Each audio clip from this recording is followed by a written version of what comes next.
To start off this photography masterclass, you need to learn, how does a camera work? This probably isn't a question you've thought about too much. With digital cameras, you just press a button and the picture appears, right? While we aren't going to dive into a long history of photography, it's important to understand the parts of the camera and how it actually works before moving on.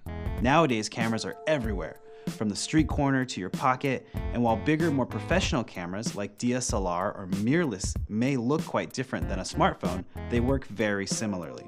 At its core, photography is about capturing light. Your camera can tell if there's bright light or if there's an absence of light. It can see colors too.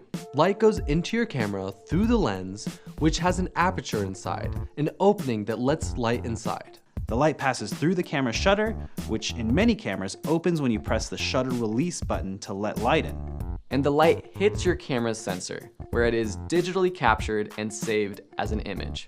While digital photography is a lot easier than photographing with film, the way the cameras work are still similar. And as one of the most important inventions of all time, we're excited to have you in this class to learn even more. So thank you for being here, and let's learn how to take better photos.